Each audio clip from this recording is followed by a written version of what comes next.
keep faith in our country, keep faith in our people, keep faith amongst ourselves, because Kamala Harris, I'm telling you, we're going to look back at Kamala Harris as a blip in the radar, as a one brief exception to the greatest American story and the greatest American the greatest America that we could ever hope for. Because Kamala Harris is not big enough to take on the United States of America. The United States of America is going to fire her, send her back to California where she belongs, and give the American people a president they deserve, and it's going to start with all of you. God bless you all. Thank you. I'm so honored to be here.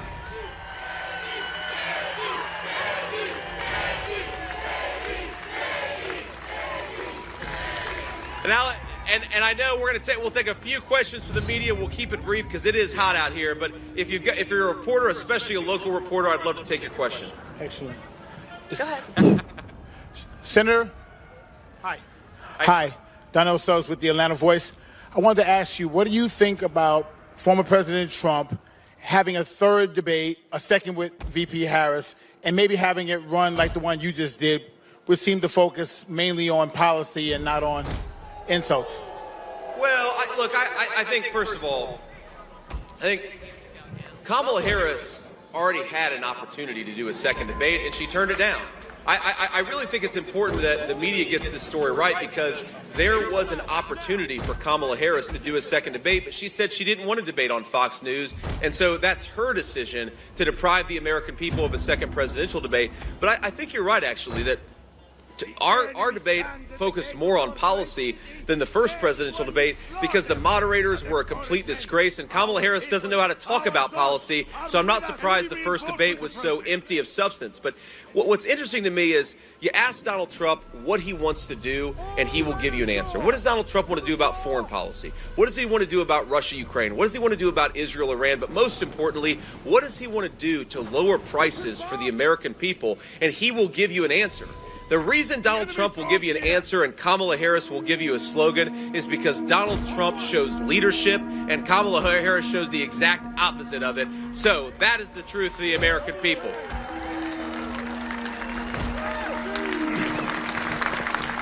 Do a couple more questions. Quick. Senator, a judge in Georgia this week struck down the state's abortion restrictions, and the Attorney General has appealed to try to get that law reinstated. Do you think that law should be reinstated? Look, what the Georgia appeals court or a Georgia trial court, or frankly even the people of Georgia, believe about this issue is ultimately up to the people of Georgia. They got to make this decision. What President Trump and I have said repeatedly is that we want our national government to focus on the national issues, close down the border, lower the price of housing, make groceries more affordable for American citizens. We got credit card delinquencies that have skyrocketed in the last couple of weeks. We got to get an economy back that works for normal American hardworking people again, and it's a disgrace what Kamala Harris has done. But look, on the abortion question, what Donald Trump has said, he couldn't be more clear, is he wants the people of Georgia to make this decision. In the same way he wants the people of California to make the decision for the people of California. And we're a big enough country that we can agree or disagree with one another on these issues, but the national government is going to be focused on national issues, and the people of Georgia can make up their own minds, and we support the people of Georgia. Next question. Thank you for doing this, Senator. My question for you is, what do you have to say about President Trump pushing and claim that FEMA is running out of money for her hurricane relief because of funding for programs that support migrants? Well, let me say a couple things about this. First of all, the idea that FEMA is running out of money is something that the leadership of the Harris administration has said. That especially if there's another disaster, they've said that they might have to go back to the well. And I think a lot of Americans are saying, well, how can we afford to give billions of dollars to illegal immigrants in this country, but we've got to go back to the well to provide disaster relief for our own citizens? That's a disgrace. Now, the media's obsessed with, well, there's one bucket of money over here and there's another bucket of money over here. I know beyond a shadow of a doubt that our own government is sending billions of dollars to illegal aliens when there are hardworking Americans. We got to focus on them. Focus on our American citizens who have had their lives destroyed by these terrible storms. That's what Kamala Harris ought to be doing, and it's a damn shame that she's not doing her job.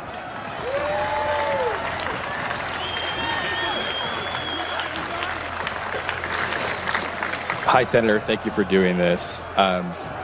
President Trump often describes the 2020 election as rigged, and he often uses the term to describe what he sees as fraud in that election. Trump said that again yesterday at a rally in Michigan. Senator, would you use that specific term rigged? You have said in the past you have concerns about election integrity in the past and going forward. And do you concur with the president that the 2020 election was rigged? Well, look,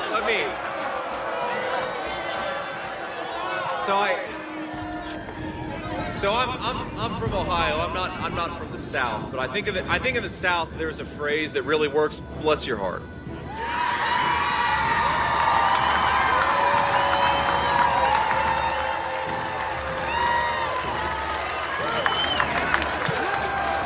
Look, man.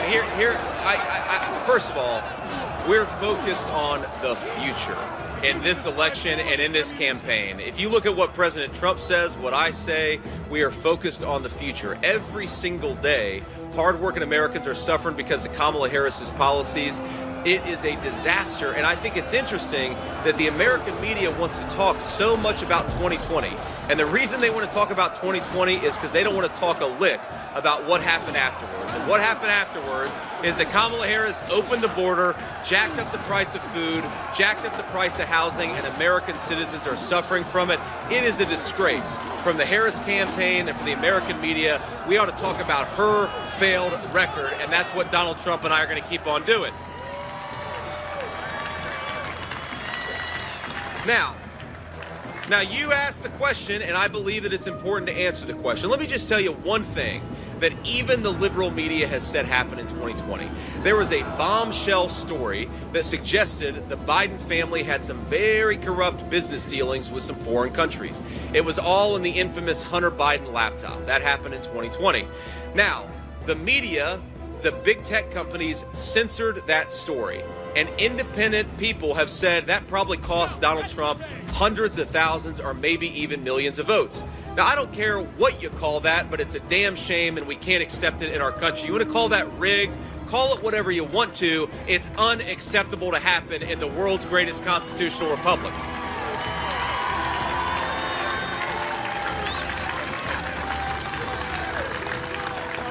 I see another hand. I'll do one more, and then we'll have to hit the road. Thanks, Senator. It's Kip Maher again.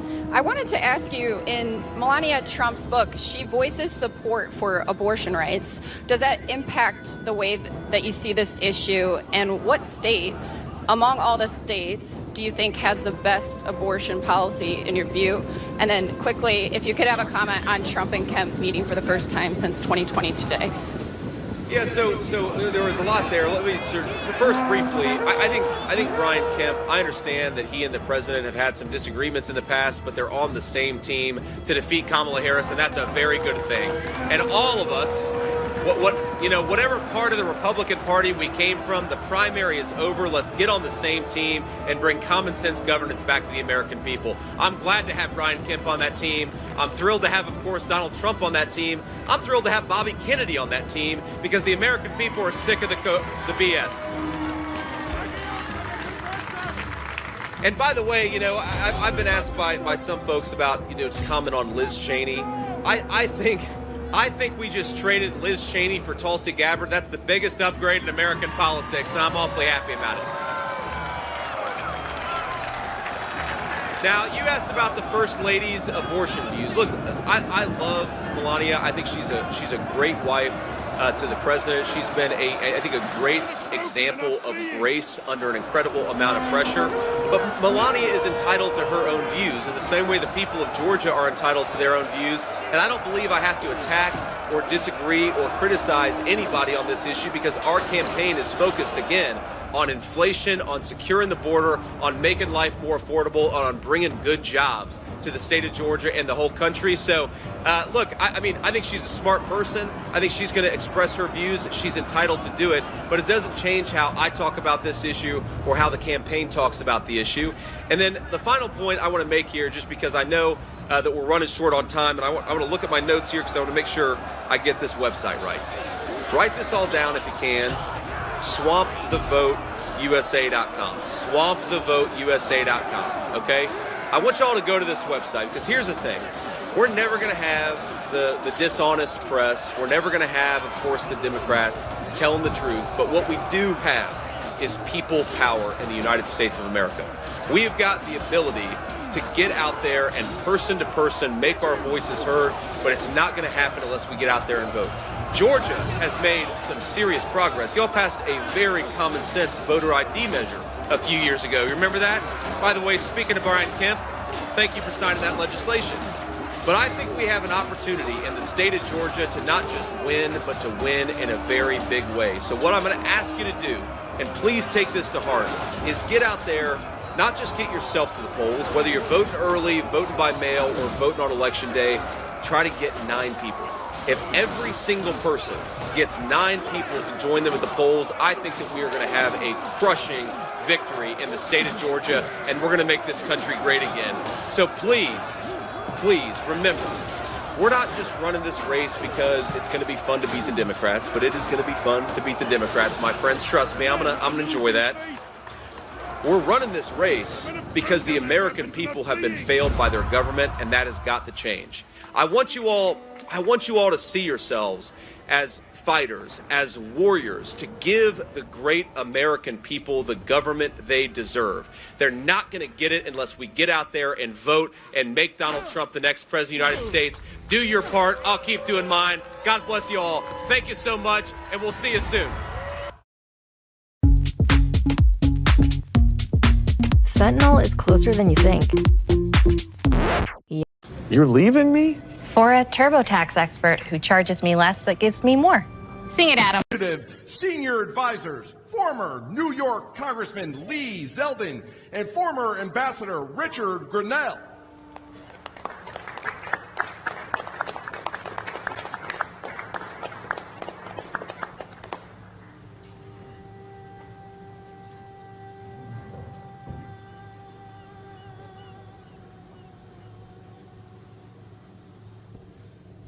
Ladies and gentlemen, please welcome to the stage the 45th and soon-to-be 47th President of the United States, Donald J. Trump.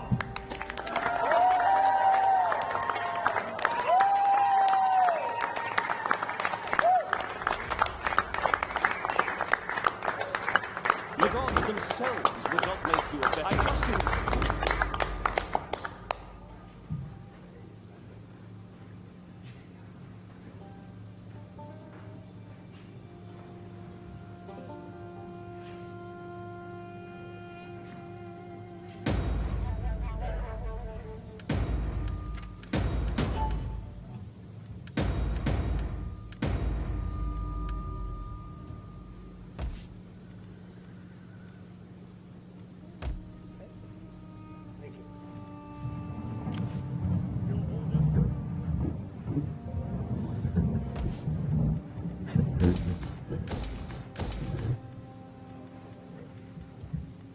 Thank you very much. It's an honor to be with you and a special group of people, the farmers. Nobody's done for farmers what I've done. Unfortunately, they haven't followed through. We made a deal with China. It was one of my best deals that I made. I made a lot of good deals, but we made the USMCA, Mexico, Canada, which was terrific. But we had a specific deal with China where they were going to buy $50 billion worth of farm product. And it's interesting how we got there because when the negotiation was going on, and it was a nasty negotiation, and I said to the farmers, just stick with me because we're going to do it. They're great negotiators. They're not going to go that fast. Just stick with me because you never had anybody negotiating for the farmers before me as president. And my people, I said, what are the numbers we're talking about? And they said 15 million, 15, not 50. I said, all right. So it's $15 billion worth of product that they were going to buy because they've been taking advantage of the farmers for years. This was like a penalty to China. And I thought they said 50, not 15. So the negotiations were going along. We were getting close. I said, how are you doing with the 50 billion? No, sir, we're close to 15. I said, what do you mean 15? You said 50. I said, no, I want 50. They said, that's not what we said. We said 15. I said, that's okay. Ask for 50. Tell them we have to have 50 billion, not 15. And I got it. The problem is, big problem, that now they don't enforce it. I enforced it. Every single week, I'd go into the office. I'd say, how's China doing? Because you have to live up to that commitment. I'd say, how's China doing buying the product? Good, sir, good. They're doing good. And they were doing good because they knew I was watching. This war. I don't think Biden is exactly watching. Do you? Does anybody think that Biden is? Let's check it. I don't think so. And it's a shame. And that number is way lower than it's supposed to be. So the first thing I'd do is I would probably, my first call, I'm going to call up President Xi. I'm going to say, you have to honor the deal you made. We made a deal. You'd buy $50 billion worth of American farm product, and I guarantee you he will buy it 100%. He will buy it. Second thing I'm going to do is I'm going to say, you have to give the death penalty to your fentanyl dealers who are sending fentanyl. You know, in China, they give the death penalty. They don't have a drug problem because they give the death penalty. But I'm going to say second thing, and this affects you also. It affects everybody. We're losing hundreds of thousands of people a year. Comes through the southern border, now the weakest border in history. It was the best border we ever had when I was there. We built hundreds of miles of wall and everything else, and it was the best border. Now it's the weakest. I had a handshake deal with him. It was going to happen very quickly, and then this side didn't do anything about it. He said, and he suggested to me, anybody sends fentanyl to the United States, it's the death penalty. They get the maximum penalty. They would have done it, and then we had an election that didn't exactly work out too good, and it was a disgrace, frankly. And that deal went, and a lot of other bad things happened, like Russia attacking Ukraine, October 7th, inflation. A lot of bad things happened, the horrible way we got out of Afghanistan. So many things happened that wouldn't have happened, but it did nevertheless. But as to the farmers, we have a deal in place that China is supposed to buy $50 billion worth of our product, and they are not living up to it, and they were living up to it. And every farmer I spoke to a lot of them recently in Iowa, and they're having the same problem. They're not doing well. They're not doing well. They were doing great during the Trump administration. I think you would say that. Were you all? I hope you. This is always dangerous to do, but I hope you'd say you were doing well, because you're not doing now. I'm hearing it from farmers all over the place. And one of the big reasons is they haven't enforced the deal with China. And that deal was really a penalty deal to China, because they took advantage of you for 25 years, and it was like a penalty. And, Biden and Harris, they're never going to enforce anything. That group is a disaster. It's a disaster for our country in so many ways, but certainly the farmers are one of those ways. So I think either Rick, or are you starting off, Rick? Why don't you start? Well, first of all, Mr. President, we really appreciate you being here as part of the Protecting America Initiative. We at Protecting America Initiative see China very clearly, as we know you do. China has quietly but strategically worked against us whenever we are distracted by wars or COVID. China goes in and absolutely tries to distract the American people. They work quietly. They go after our local and state politicians. They go after our manufacturing. And there is no question that they are looking to, at some point, leverage that investment and that activity.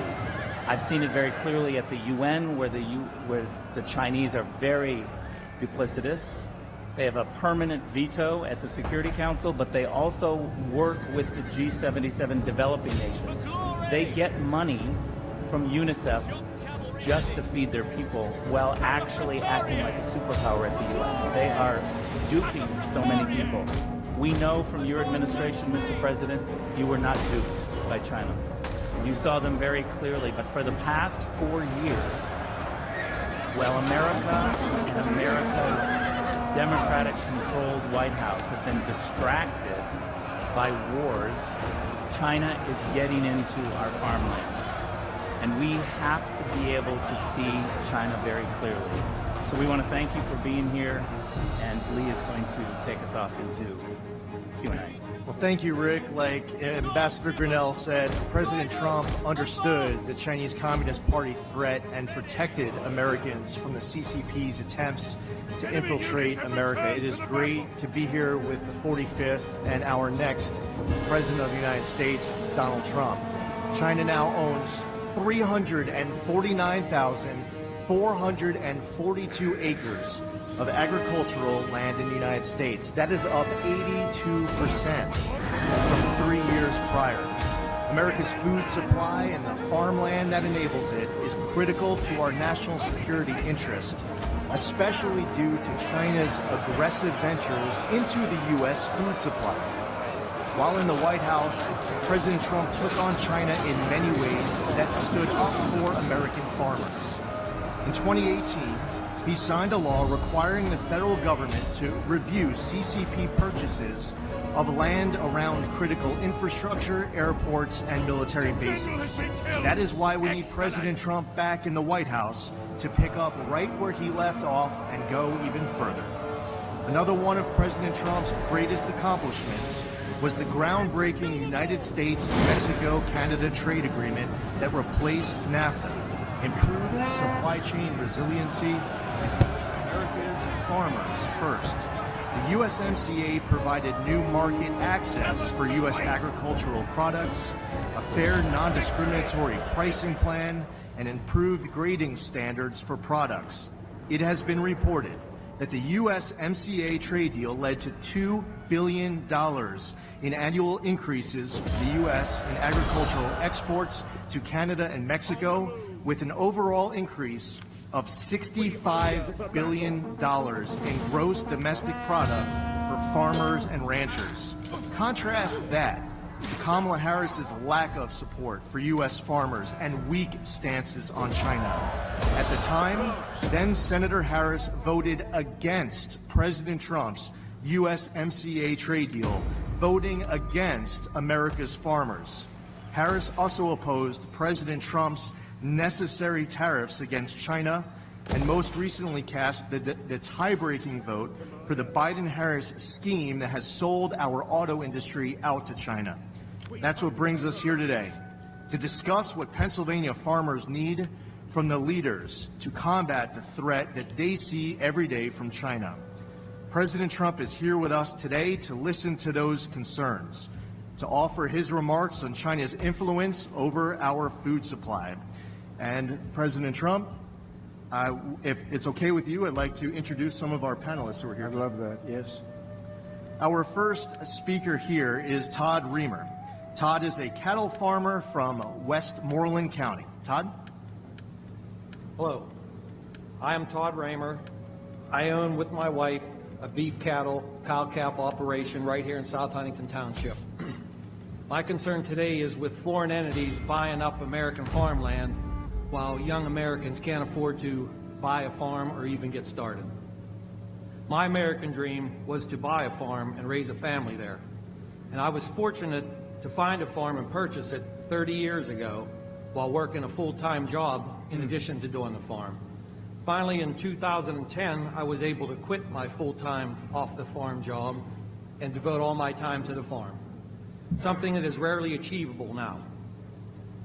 I know there are young farmers out there who really want to aspire to own their own farm and ranch, but they can't afford to do so with the high costs of the farm, the ranch, and the equipment to get started. We all hear the word sustainability.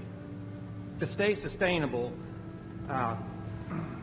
we need to give Americans a chance to own farms and ranches so they can continue to produce the safest food supply in the world for generations to come. And perhaps a solution could be maybe to offer a retiring farmer or a rancher an incentive tax break if he sold his farm to a farmer or rancher, American farmer and rancher.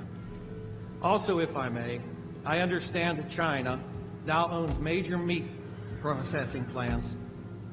They hold the contracts on production barns, and they even own feed milling plants all in the United States. I believe that it is Americans should control their own destiny when it comes to food production and the future of it. It's a life of hard work and heartbreak, but I know there's some young farmers out there that can carry the load if we can give them the opportunity. We hunger for battle. I had an uncle who was a lifelong dairy farmer. And when I was a kid back in the 70s, he had a bumper sticker on his GMC Jimmy that read, "No farmers, no future." That was 40 plus years ago. Since then, technology and crop yields have changed for the better, but the message on that bumper sticker has not changed at all. No future, or no farmers, no future. Thank you. Thank you very much. It's very good. Thank you. Thank you, Todd. Matt Carr is here. He's a third-generation farmer of dairy, corn, soybeans, and alfalfa from Westmoreland County. Please welcome Matt Carr. Thank you, Mr. President, for this opportunity to be here. Like I was introduced, I am a third-generation farmer. I would consider myself the young farmer that Todd is talking about. And I am a small dairy farmer from Westmoreland County. We currently milk 250 head of Holstein cows twice a day. It is more than a job. It is a lifestyle, as you know. But I would like to talk now about what agriculture means to this country. Currently, it's 30% of the jobs and $7.43 trillion in economic impact to this country. Like you had said, you are pushing through to China for dairy products to be sold there. That is a huge market, and I would see that is a large area that we could expand into and continue to push to try to achieve those goals that you talked about. With that, in 1992, there was 130,000 dairy farms in the United States. That number is now down to 26,000. We are currently losing the small dairy farms, especially in Pennsylvania. Our dairy farm numbers are down 8% from 2022. What is the difference in production? So you have far fewer farms. Well, what would you say is the difference in production? Production is similar? In Pennsylvania, I think it's down a little bit. It's down from those days? Yeah. The farms are getting bigger. The number of cows are still very... But the overall total production you think is down from what it was when they had so many farms? Oh, no. Total production across Total. the U.S. would be up. Is up. Yeah. But we are losing the small family Sure. like I know that, yes.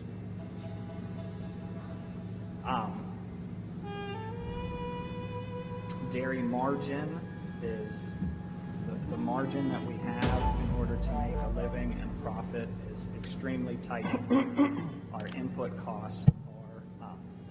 So is there a way for America to, we talked about manufacturing, can we manufacture our own and not rely so much on foreign inputs in order to address what we need in order to survive into the future? Thank you, man. Great. Appreciate it. Thank you. Nick Stafiri is a hay, beef, and pork farmer from Fayette County. At this time, I'd like to introduce Nick Stafiri.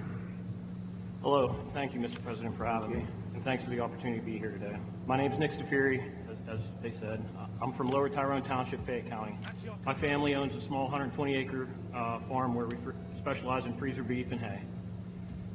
My story's a little bit different than everybody around the table. I didn't grow up with a farm. I married the farmer's daughter, so I kind of got that on the backside. Very smart. My mother-in-law was a full-time farmer in our operation. My father-in-law, myself, my brother-in-law, my sister-in-law, my wife, everybody else had a job off the farm. From 1954 to 2015, we milked 50 cows a day, twice a day, no hired help. It was all on them. My mother-in-law decided to stop milking in 2015 and transition to freezer beef and hay. I'm going to be a little bit different on my story here because my wife and I are both energy workers. So With the energy transition in Pennsylvania, our focus and our ability to take our financial resources and put those back into the farm has been tremendous. Without that energy job, we wouldn't have been able to better our farm and better our situation. Without my industry and my work family, the opportunities afforded to me, especially like this today, wouldn't be possible. And as you sit here today, you're sitting on atop of the Marcellus and the Utica shales. Right. The most prolific shale plays in the world are underneath your feet. My family depends on my salary and my wife's salary, and those salaries are dependent on pro-American, pro-energy policy. With this pro-energy policy would allow operators to develop abundant clean natural gas from below our feet. Appalachia produces roughly 30 billion cubic feet of gas per day. We could double the amount if we were just given the opportunity. Common sense policies that allow for infrastructure to be built here. Pipelines. We need more pipelines. Doubling our output would be the equivalent of putting 10 million barrels of energy on the market for the world stage. Providing opportunities for families to remain farming, because guess what? We pay those royalties. We pay billions of royalties a year to landowners, just like everybody that's around here at this table. Right. And, you know, due to the ups and downs, I want to tell you a little bit of a personal story of mine. Due to the ups and downs of the commodity-based business, 4 years ago I was faced with an ultimatum. And that ultimatum was, do I chase my corporate job or do I stay here and work on the family farm? My wife and I, we made the decision not to move to Texas. We made the decision that it was family first, that it was legacy over money. So our conscious decision to raise our two beautiful daughters as fourth generation on our farm is the best decision we made in our relatively young lives. There has been no greater honor than to represent my family, my industry, and the pivotal role we play together. The intersection between agriculture and industry, it's a tight-knit one. We need the farmers just like they want us to provide the energy. And responsible natural gas development should not be a partisan issue. It's a common sense issue. So I want to thank you again for allowing me to speak with you today. It's been an honor, and I really appreciate it. So thank you very much, Nick, and it's great. So without your job, which is a good job, an energy job, but if you don't put Trump in, you're not going to have any energy jobs in here. They're not going to let you frack. They're not going to let you frack. You know that. She's never said frack in her life until just a short while ago when she realized her poll numbers were dying in Pennsylvania. They're not going to let you or anybody else frack. And so I just want you to be aware of that when you go and cast your vote. I'm not too worried about the people around this table, I must be honest, but you never know. But everybody's aware of it, and I think Pennsylvania's aware of it based on polling that we're getting. You can't let them do it because I didn't realize you were so dependent. Even a farmer would have to be dependent on the energy. But you take that energy out, you take that income out, it's a whole different story for Pennsylvania. Completely. And we're not going to let that happen. We've got to win the election. Thank you very much. Great job. Thank you. Our next speaker is Mana Papafavare, the CEO of General Carbide. Thank you so much. So again, my name is Mana Papafavare. I'm the president and CEO of General Carbide Corporation. We are a 56-year-old manufacturer of carbide and steel tooling components and assemblies for lots of industries that include oil and gas, ammunition tooling, and agriculture, to just name a few. We're a fully integrated supplier, so we start with our ungraded powders all the way to making our finished tools, which we've transformed over a period of years. Great. This company was started by my father, Primo J. Papafava, when I was just 5 years old. He was a son of Italian immigrant parents. He enlisted in the Air Force to be a navigator, graduated from Carnegie Tech, now Carnegie Mellon University, with a degree in chemical engineering, and then went to work for a variety of businesses, ending up in a carbide company. He worked his way up, and eventually he started his own business. When he started the business, I was just 5 years old. So I'm very proud of our history. My mother and father taught us a lot, and I lost my father now 22 years ago, and my mother is now 5 years gone. But they taught me about hard work, integrity, and responsibility, as well as respect charity, and compassion. I'm not as hardworking as any one of these farmers here, I can tell you that, but I do work hard. When my father passed away back in 2002, I was left with the responsibility of carrying on our business and taking care of 250 people that work for us in Westmoreland County. But by the time that COVID arrived, we had grown to 350 people with 3 different businesses in 4 states, Pennsylvania, Massachusetts, Michigan, and Hawaii. And even though we were deemed an essential business or a sustainable business by 3 of the states, still General Carbide lost 60% of its business in a very short period of time. Unlike a lot of other companies that kind of rolled into the corner and waited it out, that is simply not our style. In fact, one of our core values is growth. And so we went to our sales team, we told them to look for opportunities, even in light of a very difficult time that we were having. And so one of our market segment managers, his name is Eric Butts, he is also a farmer. So he owns his own farm and he is working for us as a sales manager. He started to look for components in the farming industry made out of carbide, and he found that it was quite a large industry. But the overwhelming amount of these tools are sourced and here by China. But he thought maybe we would have an opportunity by employing kind of American ingenuity and doing some things on our own. So we started to move into the industry. We've been working hard for 4 years on our different agricultural parts with some success, but not as much as we would have hoped due to the cost structure and this competitive landscape with China. As an example, we worked with a potential customer for prototypes for components that go on high-speed planting machines. We made the prototypes, we put them into the field and tested them, and they tested perfectly.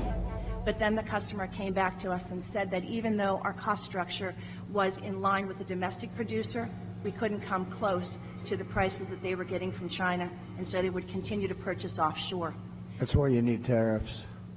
This is a loss of $500,000 for just that one part, and there are so many different kinds of parts that we have out there. We're currently working on components for several aspects of agricultural the market, including ground prep, seeding, and harvesting. And we've had some success. We're using better grades of carbide. That also costs more. We have instituted robotics and other innovative processes. We have 24/7 customer service and communication with our customers. And we're now a one-stop shop. But we still cannot compete against Chinese government-subsidized businesses. Additionally, the purchasing agents are not incentivized to buy on a value proposition. They're incentivized to buy the cheapest parts out there, and those parts are coming from China. So I believe we really need to do 3 things.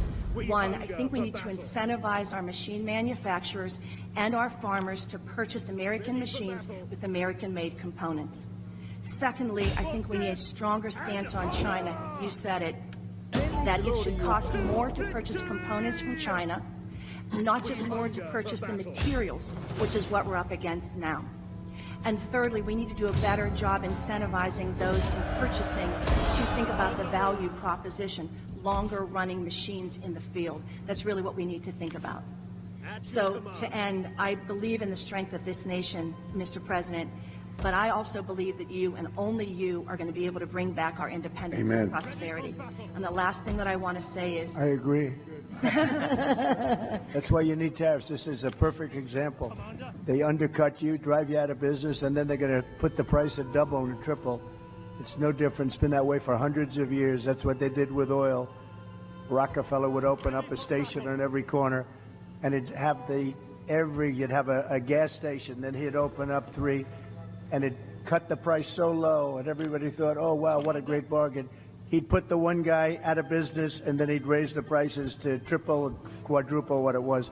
That's the old way, and it's no different with China or anybody else. That's why you need tariffs. We level it off, and now people are starting to understand it. Actually, I was watching Howard Lutnick and John Paulson, 2 of the great geniuses of Wall Street, actually 2 of the most successful people on Wall Street, and they're big on tariffs. They're saying Trump was right all along, and I did it.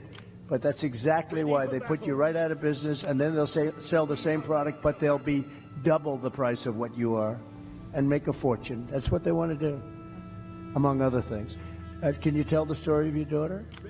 Yes, I'm sorry. The last thing I wanted to say is my hardest job is not running 3 businesses. It's actually being a mom to a daughter that is here with me today, Caroline Ray. She's 16 years old.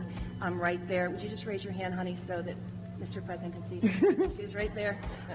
She is not in school today, and she asked that she could be here and she could see you.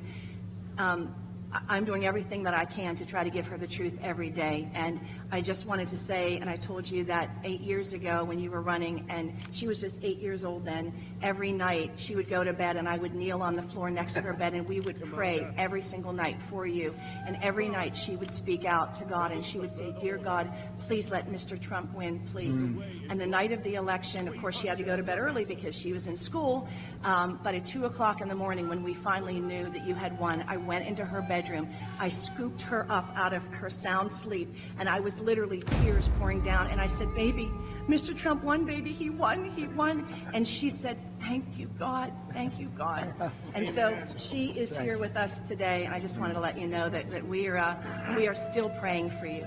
Thank you very much. Well, it's almost more important today. When you add the border, where we have millions of people coming in and from prisons and from mental institutions and terrorists and traffickers, human traffickers, drug traffickers, I believe it's more important today. We had a bad border then, and I fixed it, totally fixed it. In fact, it wasn't even a subject at the next election, but we totally fixed it. And that border was nothing compared to what's happened now. This border is so bad and so dangerous for our country. I think it's more important today. I think it's going to be the most important election in the history of our country. Thank you very much, and thank you, beautiful daughter. Thank you very much. It's a very nice story. Thank you. Beth Leeper is a small business owner, former dairy farmer, and current beef and crops farmer from Westmoreland County. I'd like to introduce Beth Leeper. Mr. President, government and elected officials and honored guests, thank you for coming to Western PA again today to hear our concerns and address solutions. My name is Beth Leeper, and to play opposite of Nick, I married the farmer's son, who is here today with my 2 sons, Levi and Owen. I am a Christian, a wife, a mother of 3, and a small business owner in that particular order. I, with my husband Brian, own and operate a direct-to-consumer on-the-farm market featuring beef that has been raised on the family farm in Donegal, PA. We procure lamb, chicken, and pork from other small farms in Pennsylvania like ours, and all the animals are harvested through local processors to our specifications. Since opening in 2017, our goal has been to provide our customers with consistently high-quality products while also supporting other small businesses and our community. In May of 2020, we expanded our store and offerings due to the needs of consumers during COVID and to offer other businesses another avenue to sell their goods. We now offer several agricultural and specialty items, all produced in or near the Laurel Highlands area. My husband is also a full-time owner-operator of transport in the dry bulk industry, and I also work part-time for a Christian school as the food service director. I share our occupations as an introduction to explain the challenges, due in large part to the inflation that we have seen, that we have witnessed and experienced both as a producer and a retailer, and also a consumer. As a truck driver, my husband normally fills his truck 2 to 3 times a week. In January of 21, just after Biden revoked the Keystone Pipeline, one of our fuel receipts totaled $592 for 200 gallons of fuel. That was $2.99 a gallon. In May of 22, a year after our energy independence moved overseas, one of our fuel receipts totaled $996 for 166 gallons of fuel. That was $5.99 a gallon. That's $3 per gallon more means upwards of $800 to $1,200 a week in fuel expense, unless to meet our business and family's needs. This net zero approach has also increased farm costs exponentially, which I know comes as no surprise to anyone here today. Fertilizer is up 30 to 60% in 2024, not to mention the increase in seed costs, fuel, parts and supplies, and man hours for planting. Electric has doubled from around $400 a month in 21 to $800 a month this year, just to run some equipment and the lights that doesn't include heat. In 2023, Feeder calf prices reached an all-time high, coupled with the increase in other commodities and prices to farmers not keeping up. This equals very small profit margins. Therefore, we have been purchasing a fraction of the feeder cattle that we have the capacity to feed. Our farm currently feeds out approximately 70 to 100 head of cattle, and that is reduced from 180 to 200 head just 2 to 4 years ago.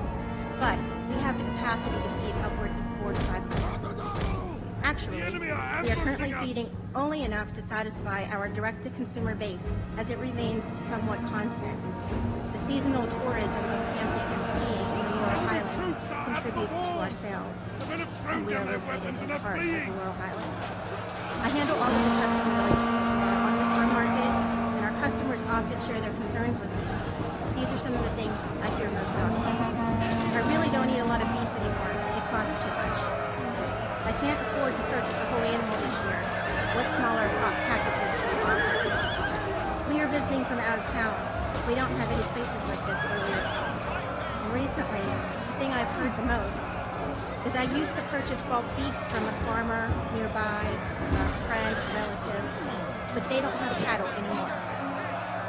Just last week, a local dairy in operation for over 65 years announced the closure of their bottling operations due to rising costs of supplies and down demand. Other farms in the area have declared bankruptcy or sold off property and downsized. I can't even get started on the detrimental effects that the weather has had on the vegetation in our region this year. From hailstorms to droughts, our corn and soybeans were among the victims. Nevertheless, farmers are no strangers to the risk and the gamble that they take every single day in order to do what they know and love, and that is to farm their land. And as always, this too shall pass, hopefully soon. Jeremiah 29:11 tells us, "For I know the plans I have for you, plans to prosper you and not harm you, plans to give you hope and a future." I'm not an economist, and to be honest, foreign policy is not in my wheelhouse. But this roundtable event is to address on how to protect our farms and food from China. It seems like basic, conservative, common sense. Do what it takes to keep our farms producing, our markets selling, and our customers. Thank you. Thank you, Beth. Dave McCormick, known national security expert, a fellow former veteran of the 82nd Airborne Division, and hopefully our next senator here from Pennsylvania, Dave McCormick. Thank you. Thanks, Lee. Mr. President, thank you for being here. And, a lot of bad things have happened over the last 3.5 years, but there's two particularly relevant to this audience. One is, as Lee said, China now has the upper hand. China is our adversary, smells weakness in all of its relationships with the United States because of the weak policies of Harris, Biden, and Bob Casey, who's been a 98% vote.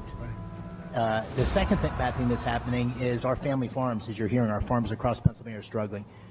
Agriculture is the biggest industry in Pennsylvania. We have 52,000 farms. And under the Biden-Harris-Casey administration, it's been a disaster. Everywhere I go, I hear the skyrocketing prices, the price of inflation. I hear the burden of regulation. I hear the implications of the war on fossil fuels and what it's done to our farmers. And so when you're back in the White House and we have a majority in the Senate to support your agenda, and I've heard you talk about this, I think the people in this room can have a lot of confidence in fair reciprocal trade. Under your leadership, we had that. We've lost that. We'll get that again. Under your leadership, we can make sure we reduce our dependence on China for semiconductors, for pharmaceuticals. We got to have food security, and the people in this room are the providers of food security, not just for Pennsylvania but for America. We got to stop this buying of farmland. It's going up dramatically. It hasn't hit Pennsylvania much yet, but nationally it's growing dramatically. It'll come to Pennsylvania too. I know you're going to stop that. And then finally, I'm so glad you said it, energy.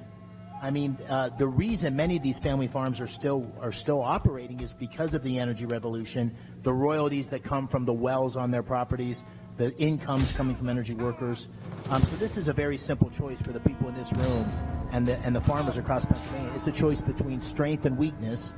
It's a choice between common sense policies that get our economy back on track, create a balance in our relationship with China, get the upper hand again, and unlock our energy versus a radical liberal agenda under Harris and Casey, which will take our country further in the wrong direction. I think I can say with a lot of confidence, Mr. President, the Pennsylvania farmers, the agriculture community here has your back. Thank you. I think they do. Thank you. And you're right, David. Bob Casey, and I've been there for a long time, actually, 4 years, but a long time.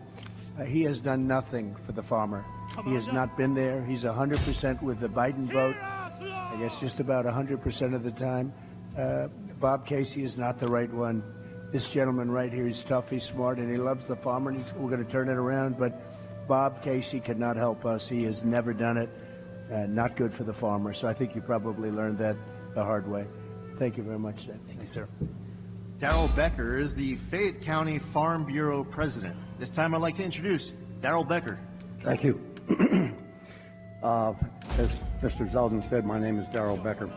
I'm a 30-year Fayette County farmer who operates a beef, sheep, and hog farm with my wife, 2 adult children, and my son-in-law. And we have an intergenerational family. I have 3 of my grandkids live with me. It's wonderful.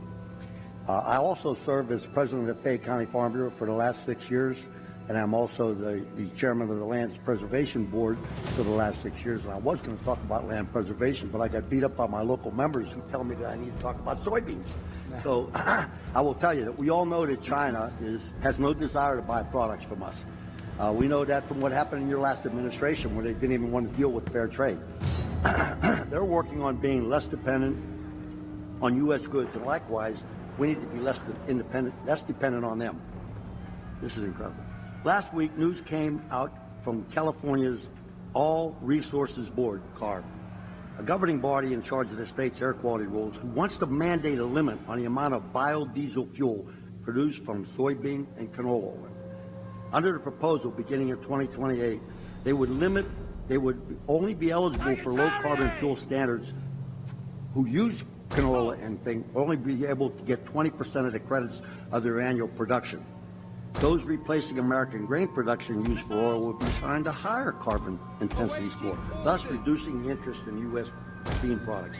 Meanwhile, the USDA has just reported that renewable diesel fuel imports surged 30% higher last year in the first 5 months of this year, so that they could take advantage of these federal and state tax credits. In addition, imports of used cooking oil from China are flowing into the U.S. like never before to capture these biofuel tax credits. Farm Bureau and other biofuel advocates are pressing regulators to close the loophole so that only domestic producers are eligible for these tax credits. Because of this change, estimates project that American farmers in California alone would lose 200,000 acres of production. This is diametrically opposed to what American agriculture is all about. We know China's not our friend. Figures, that's why I got to read. I can't remember all these things. 2024 corn receipts are down 20%. Soybean receipts are down 14%. Wheat receipts are down 12%. Government payments to make up the shortfall are not due until October 2025.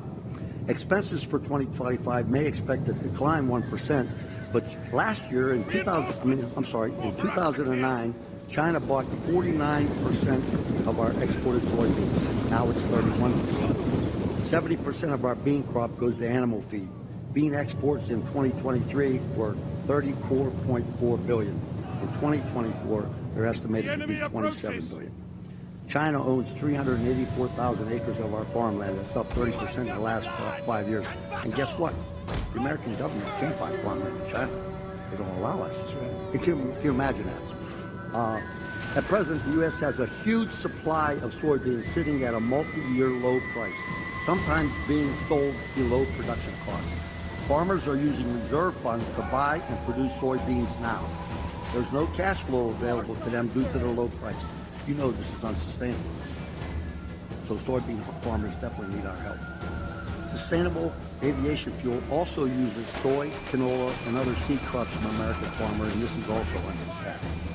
We are putting ourselves at extreme risk in the supply chain, knowing that a huge amount of the herbicide 2,4-D and many repair parts for agricultural use are imported from China.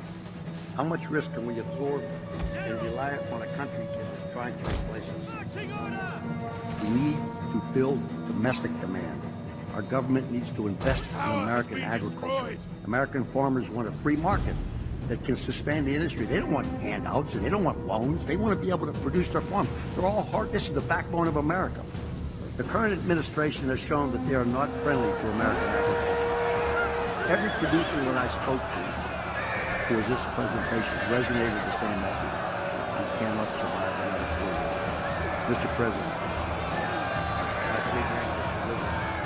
You could see Henry, who's 3, all of you is 2, get into the UTV and drive down to what they call the pig farm and feed our steers, or they go pick chicken eggs, or they help us move cattle. The spark in their eye, the smile on their face, that's the future of America, and I want to make sure it stays here, and I know you do too. So I guess they all said that we would survive 4 years. I'm sure that when you get elected, that my line would be, help us make American agriculture great again. Thank you, Mr. President. We'll take care of it. We'll take care of it. It's not very difficult to do. We're just being ripped off by other countries. And not only China, by the way, but we're being ripped off at levels that nobody's ever seen before. And this administration has allowed it to happen because you were making probably the best you've ever done 4 years ago, 5 years ago. You were doing better. All farmers were they were doing better than they ever did. And now they're doing very close. I mean, I hear more complaints from farmers than almost anybody, and that's the backbone of this country. So they'll be very happy for a long time to come, okay? And I have one more thing to say to you, that we've seen the decline of the mom and pop stores. What you hear? We've seen the decline of the American family farm. That's America. Anybody that's not paying attention to what's going on needs to wake up, get out, vote, and we know who they got to vote for. You, Mr. President. Thank you very much. I love your hat, too, by the way. I noticed it right away. Thank you very much. Well, we'll take care of them. Your grandchildren will be farmers. And they'll be maybe doing better than you do. Okay? Thank you very much. Before we introduce our final speaker, Kevin Sweeney, just want to say thank you to my former colleague, Chairman G.T. Thompson, the chair of the House Committee on Agriculture. We have Kim Ward, the Senate President here in the great Commonwealth of Pennsylvania, and Dan Wall, who is the GOP chair of the Pennsylvania House Ag and Rural Affairs. At this time, we're going to introduce our final speaker, Kevin Sweeney, who's a cattle farmer from Washington County. Kevin? Mr. President, thank you for your personal sacrifice for us and your family. Thank you. So you're on your road to do something. I run my practice in 1988. I'm a retired physical therapist, and I have 4 kids and 4 grandkids, and my goal is to develop this farm and make it a legacy farm like some of the people who take it. I raise beef and sell hay. All I can do. My soil is type 7 soil. The USDA has a soil map for the entire country. That soil is only good for raising grass and beef. And maybe some growth some trees. And trying to expand it each year at a customer base. It's getting bigger each year. In time retires from 2019. The issue that I want to talk about today is solar one being approached and other farms are being approached. The current offer is $3,000 a month per acre per year for the next 30 years. That's a lot of money. Who's subsidizing? Is our government behind these people that are offering us this money? Where's that coming from? Well, they are. I mean, that's a lot of money. That's right. They are, and they're allowing China to come in and just dominate the industry. That's right. They're sending panels over. Many of them very defective. They're bad panels, but they're sending them over, and they are really putting a lot of people out of work. But that's amazing. That's a form of subsidy. Most of the small farms, I'm very close to Enlow Ford, Bailey Mines, which is the top 10 underground coal mines in the country, and they're in that group. They mine a lot of coal. All that coal goes down the railroads, into the rivers, goes to China. Okay, and it's unfortunate. These companies I'm surrounded by have bought up large farm farms beef farms. They were the same type of farmers as I, but they own all this. They own all this property. Okay, my concern is, what if one of these foreign entities come in, and even though they don't own the land, they buy that company, and they directly have control of the lease or that land, and they're able to use it for whatever reason. My other concern is the federal government. What if, for public use, they come in and say that they want to take my farm and put some things? What guarantee do any of us have that the government, Big Brother, won't come and do that? We need to know. That concerns me. In the news right now, there's a sale of U.S. steel running for their lives to Japan. Okay, and I just happened to do research on it. I didn't realize the U.S. steel has a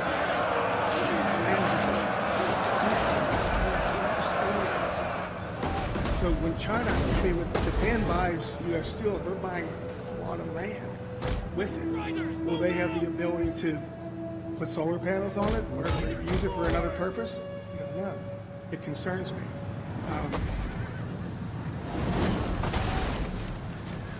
U.S. steel also owns a lot of corn and iron ore, which I didn't realize. They own like a very iron ore. And foreign entities now are going to own it. And I've said this for a long time. I'm from the Valley Valley, and when I grew up, there was steel mills everybody in my family worked. There's none left. They're torn down.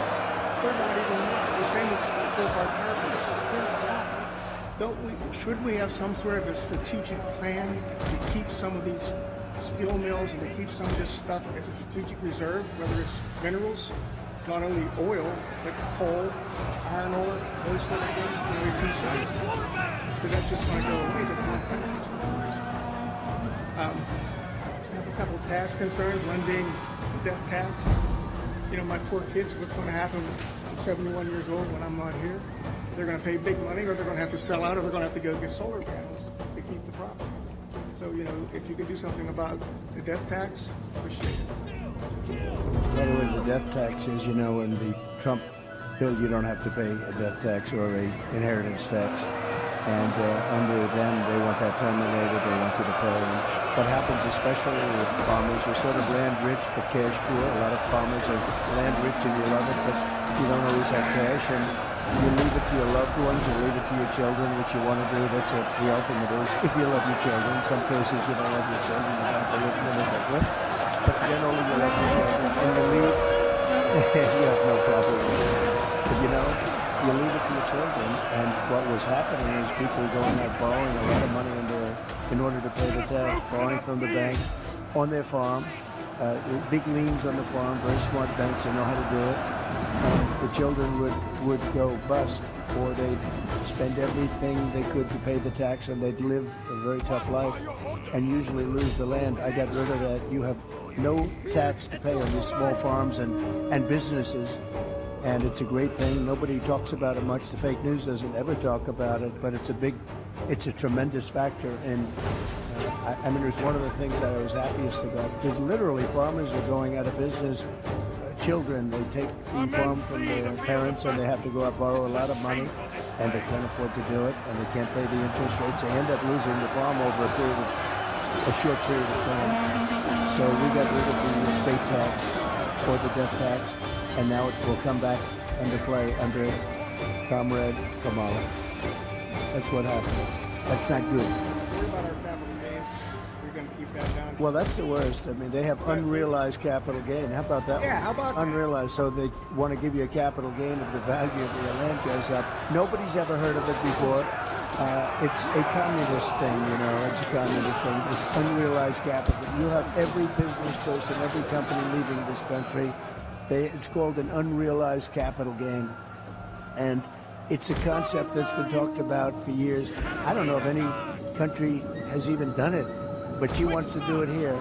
And, you know, come to think of it, now that I'm with farmers, it'll affect farmers probably worse than anything. Well, the minerals which we own, and they're going to put a value on those, and even though we haven't taken... You know who's going to make a lot of money? Appraisers, lawyers, and accountants. Well, I have two accountants, two sons in my country accountants. They'll be very happy. I have some expenses regarding fuel. Okay, and I had the opportunity to call my fuel provider last year. bigger companies use a fair amount of off-road diesel. Off-road diesels come down in price surprisingly in the election. Right now, 2024, I can buy off-road diesel for $2.95 a gallon. Okay. In 2020, $1.86. Regular diesel, I use for my truck. It has a road tax and stuff on it. It's around $4.50 a gallon now. Back in 2020, it was around $2.80. Going ethanol gasoline, ethanol gasoline, as much as we're going to have ethanol, it's not good for small equipment. Chainsaws, all this small equipment, it eats up the carburetors. It's really not a good thing to have these things. So I use ethanol gas. Right now, it's $4 a gallon. 2020 was down to propane I used to keep the state of was $1.97 a gallon in 2024, in 2020 and 2016. But the other thing, I lime my fields, because the pH, is low. You're going to have a certain pH to grow good grass, just like the golf course. You understand that. Anyways, just recently I had an arrangement to have some delivered and spread. It was $45 or $50 a ton. They call me, well, there's been a price increase. It's $70 a ton. Just out of the clear blue. Ready for battle. Fertilizer was $600 a ton. I'm paying $1,000 a ton for fertilizer now. I mean, it's just costs are out of control. The only thing that helps me is the fracking and the money that I was able to get from It is time to it's allowed me to speak keep with my an eye to equipment. It's allowed me to buy another farm I offer adjacent to this me, because I feel and I'm hopeful that the fracking continues, and I know it will. These I'm hoping we people get more trouble of it us so greatly. that my kids won't have to go forced at my demise to sell the farm to pay the tax. You'll be around a long time. Don't worry. But it will not continue. I'm not a worrier. They get in, the fracking will not continue, I guarantee. My concern in this environment is that small family farms in Pennsylvania are in peril from two sources. One is the foreign competition There is we talked about, barely and the enough second, money in I your believe, treasury to is the cover federal costs. government. You And can we- ensure we're your left alone. provinces are taxed effectively Just get out of our lives, by leave us ensuring their alone, settlements we'll are figure it out. upgraded to the highest available Thank you, sir, level. for your time. Thank you, Kevin. Mr. President, I know you're about to get on the road to an amazing rally up in Indiana, but before you leave, and I know Ambassador Grinnell had some final words, would like to turn the floor over to our next president, Mr. Well, thank you Mr. very Trump. much. And it's been great. I love the farmers. I'm very comfortable with the farmers. I feel I know your business, but I haven't plowed quite as much as you. But I do know your business very well. We've had a tremendous relationship. I've always won with the farmers, and that's because I produce promises made, promises kept. Number one, your energy bill within 12 months will be cut in half, and that's my pledge all over the country. Beyond farmers, that's my pledge all over the country. We have more energy under our feet than any other country. I call it liquid gold. And we have more than any other country. We have ANWR in Alaska, which the first thing they did, the Biden-Harris administration, everybody wanted it. It's the biggest. It could be as big or bigger than Saudi Arabia, and would have supplied Asia, would have supplied vast parts of the world, would have made more money than you could even imagine. We were going to lower your taxes, pay off debt. They terminated it. Reagan wanted it, couldn't get it. Everybody wanted it, couldn't get it. I got it. They were all set to drill, and the first thing they did the first week is they terminated ANWR. But I can get it back very quickly because I got it through Congress, and we'll get it back very quickly. They didn't terminate it through Congress. They just terminated it. Just absolutely ridiculous. But I'll have your energy bill down. Within 12 months, we'll have your energy bills throughout the country. I'm not just talking here. I'm talking all over. Air conditioning, heating, everything. We'll have it down by 50%, 50. And it won't even be very hard. Up in New England, they have tremendous energy costs, and a few minor changes, and we can reduce it. New England is a disaster. I won't say they vote for Democrats so much anymore. I think we're probably taking that over because of energy and because of a lot of other reasons. But we're going to protect your fracking. In my case, I was always for it, and in her case, she was never for it. She wants to defund the police, too. All of a sudden, she likes the police. Started a short while ago. I really like the police a lot. Now, she wanted to defund the police. She did things in Minnesota that were so bad. She was bailing out people that wanted to kill the police and were actually trying to kill the police and burning down Minneapolis. So we're going to do things the way you want it. A big factor here is, with all of you as I speak, is energy in two ways. Number one, you want to be able to collect royalties and other things, or even have a job in energy. That's very important to help your farm. And the other thing is you got to keep the prices down. So we're going to do both, and we'll do it fast too. It'll be largely taken care of within 12 months. I predict within 12 months it'll be down 50%. And if they get in, your energy costs are going through the roof. Okay, they're going to go through the roof. You won't have a farm very long. I will tell you that. I just noticed behind me John Deere tractors. I know a lot about John Deere. I love the company, but as you know, they've announced a few days ago that they're going to move a lot of their manufacturing business to Mexico. I'm just notifying John Deere right now. If you do that, we're putting a 200% tariff on everything that you want to sell into the United States, so that if I win, John Deere is going to be paying a 200%. They haven't started it yet. Maybe they haven't even made the final decision yet, but I think they have. John Deere is going to, and anybody else that does this, because it's hurting our farmers, it's hurting our manufacturing.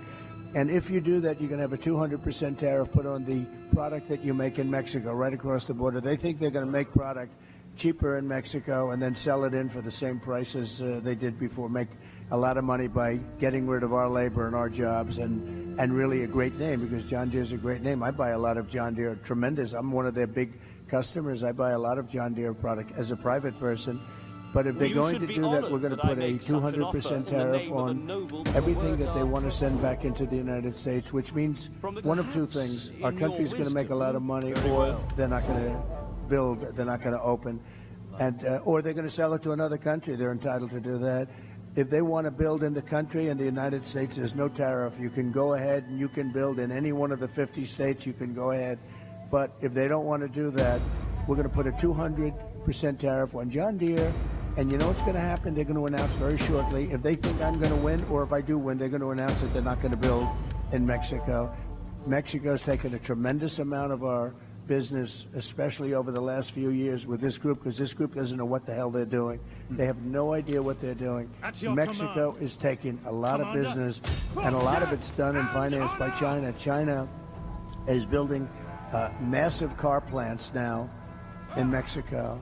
And it's the same thing they're building. And a friend of mine builds car plants, and he said the biggest ones in the world are being built in Mexico. They're going to put Detroit out of business. They're going to put car manufacturing out of business in the United States.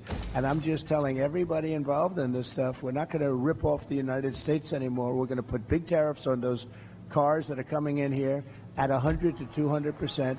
And they're no longer going to be competitive. So you better stay in Michigan, and you better stay in the areas that you're in right now.